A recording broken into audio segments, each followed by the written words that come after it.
Let's now up the difficulty by 1 million. Here we have an example of the insect colony from part A is actually full of giant intelligent mutant insects. They're going to plot our doom when the population reaches 1 billion. So when will we meet our doom? So when's the population of the insects going to be 1 billion? Remember, our equation is y is equal to a times b to the power of t over n. And we know that the growth period is 3, because that doesn't change. We know b is equal to 2, because it's still doubling. We know the initial population was always 50. That doesn't change. So what changes? Well, time changes. When will we meet our doom? Well, that's what we're looking for. We're trying to solve for time. That's our unknown. What about y? What's y? Y, if you go back to our notes, it's our future population. Did they tell us what our future population is going to be? They did. They said when the insect population becomes 1 billion. So in this example, y is 1 billion. So 1, comma, and then 9 zeros. Because 6 zeros is a million. So 9 zeros is a billion. So all I'm going to do is I'm going to write 1 billion where y is. I'm going to write 50 where a is. And I'm going to fill in everything else properly. And t is unknown, so t stays as t. And that's my equation. The first thing I'm going to do is I'm going to divide both sides by 50 to make my life easier.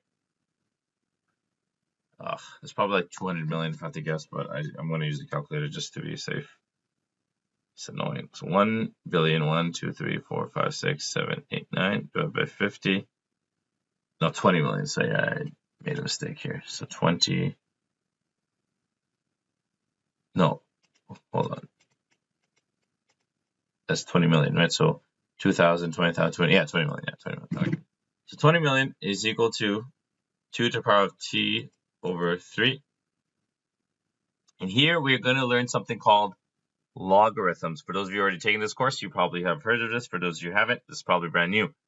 Logarithms. Logarithms is a button on your calculator. You need to learn how to use that button. Watch videos online to learn how to use your calculator. There's many good videos. Oh, actually, I think I linked. Did I link any videos? Oh, yeah, so a bunch of the videos here. But, oh, yeah, no, this is it. Yeah, a bunch of videos here. So yeah, I linked a lot of videos. So watch these videos. Even lesson 2, there's a bunch of videos. Watch those videos. So I remember I've taught this before, and students need those videos to get help. Okay, how do we use logs? You write log on both sides, and you write whatever was on each side is applied within that log. So log 20 million is equal to log 2 to the power of t over 3. Okay, so that's how you use log. You kind of just put it on both sides so the equal sign doesn't, get messed up. It's still a balanced equation. And everything that was on that side is just in brackets within the log. But here's the property of logs where it's very interesting. You can now take the exponent outside and place it in front of the log. So if any of these things inside the log have an exponent, what you can do is you can just take the exponent from the exponent position and place it in front like that. And the 2 is still there.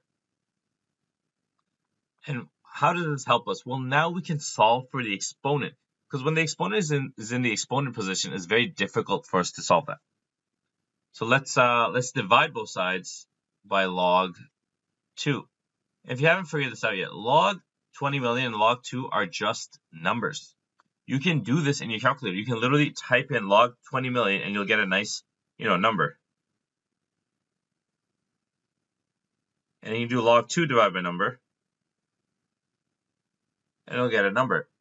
And you should get 24.25 equal to t over 3.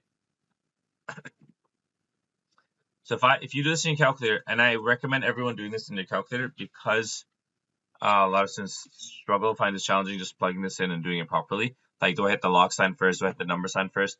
It's actually different. It depends on your calculator. Do not use phone calculators. They just mess you up. You should get a value of 24.25. If you're not getting that value, you need to figure out how to use this function of your calculator. All right, the 3 comes on both sides now. I multiply both sides by 3. Y3, so I can cancel the 3 from this side, and I just have t all by itself.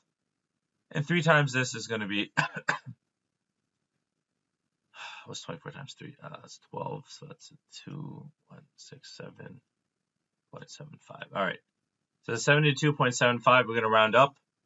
So in approximately 73 days, we will meet our doom. In approximately 73 days, will the insect population reach 1 billion? And that's the answer.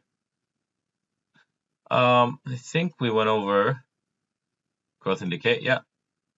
So we didn't get time to do over decay as much. Damn it. Okay, I'm going to quickly do one example. One example. That's it, kids. So annoying. Time's up, but we will do one example. Okay. Exponential decay is the same thing as growth, except instead of the numbers getting bigger and bigger, the numbers become smaller and smaller. It's called decay. So something that's decaying. So let's do an example of exponential decay. It's exactly the same thing. The only difference is, so your A value is still your initial amount, your Y is still your future amount, your X is still, T over N. Only difference is your decay factor, your B value is now a fraction or a decimal. It's between 0 and 1. So let's see how does that look.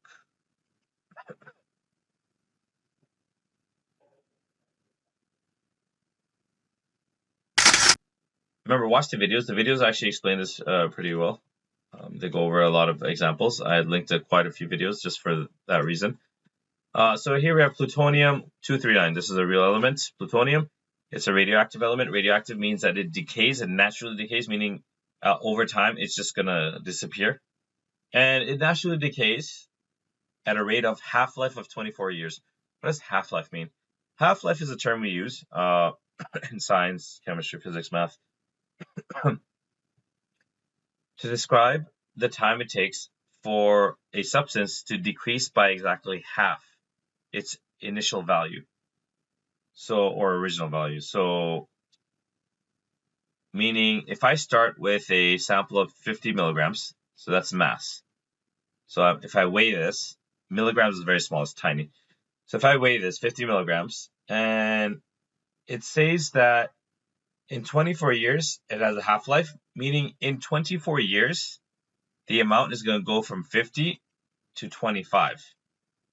So let's say, in 0 years, it's 50 initially, and then in 24 years, it's going to be 25. And then in 48 years, it's going to be 12.5. It's decreasing. And then what's 48 plus 24? 72 years is going to be, what's half of that? Like 6.25, and so on. So half-life is the same thing as exponential growth. Instead of doubling every, whatever so often, whatever the growth period is, it's decreasing by half.